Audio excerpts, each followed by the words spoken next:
Huwag muna boss, may pupuntahan ako. Ano ba? Tama. Ito lang boss. Ito lang. Oh. Ano ba? Ano ba ang problema? Ano ba meron sa inyo? Boss, piyesta na yan. O ano naman ngayon kung piyesta? Saan naman to? Di mo ba alam? May lakad ako, ba't yung binabasa? Pumunta ako. Piyesta nga namin eh. Eh ano pakialam mo sa piyesta nyo? Ano to? Bad trip. Para Saan kayo- dadaan-daan dito kung ayaw mo babasa? Ayusin nyo naman. Piyesta namin. Tingnan nyo naman naabalan yung tao. Yung dila mo. Grabe na naman tayo, naligo ako. Tama na. Tama na.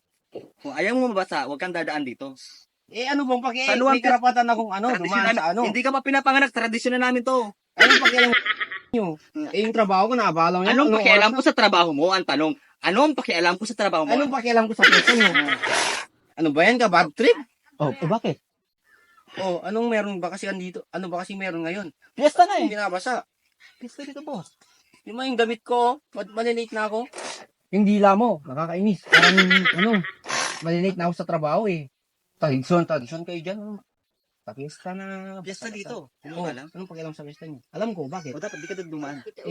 May karapatan akong dumaan sa daanan. Huwag kang dadaan dito kung ayaw mo mabasa. May ano ba? Mayroon bang lalabagin kung dadaan ako dito? Ito lang sa piyesta niyo. Yung nilalabagin ng tao, binabasa. Tama na! Oh, Tayo wala, na ka pa. wala akong pakialam sa sinasabi mo. Tumasobra ka. Tama na kasi napapakumbaba na ako dito eh. 2,000 years later.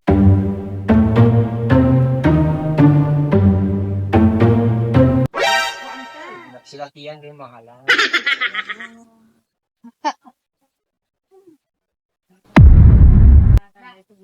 Kung nabubukhan ko to Hoy, boss, kumusta? Ano? Grabe mo. Bakit? Ikaw ba yung taga San Juan? San Juan? Oo. Oh, ako nga. Ay, si Boy Dila to Hindi dila. Ay, dumilila sa akin. Wala. Ano na ako sa daan? Nabala ko. Ah, yung piyesta. Boss, piyesta namin yun. Oh, fiesta. Tapos na yung piyesta. Ano meron sa fiesta? Tapos na yun. Kalimutan mo yun. Ganun talaga, nagkakasayahan. Kaya ano kayo? Fiesta kayo. Hearing ko ng tao, parang iwan na. Oh, bakit? Oh. Piyesta namin yun. Oh, ko po, matapang. Permission. Kalimutan mo na yun. Fiesta, kakalimutan. Hindi ko makakalimutan yun. Eh, piyesta nga eh. Eh, nasisante ako sa trabaho kasi nalito. Eh, kasalanan mo, nagpabasa. Dumaan ka sa San Juan eh. Eh, fiesta din namin ngayon, boss eh. Paano ba yan? Piyesta nyo? Oh. Oh, teka. Teka, alam mo na. Siyempre. Teka. Pupunta na Teka, ako. ano yan? O, ba't mo hinaawat? May pupunta na ako. Mababasa sa cellphone ko. Tingnan mo ta, Oh, ano, kakasuhan kita. Kakasuhan. Trabaho Ang gagawin mo ka. dyan? Siguro, ano eh. Teka. Ayan eh. Hirap sa inyo eh. Oh, bakit? Basa kayo eh. Oh, bakit? Babad trip ako eh. Bakit? Oh. Oh, teka lang. May pupunta na ako. Oh. Teka. Oh, pista din namin ngayon eh. Oh. Mag-enjoy din ako. Pista namin. Pista nyo? Oh, pista namin. Run.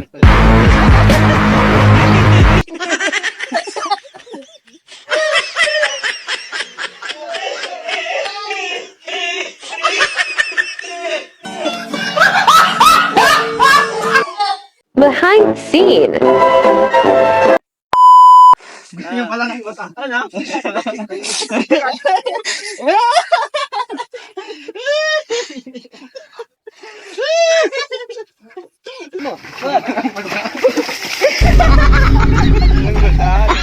Ay, dito tayong parehas dito. Vibes lang!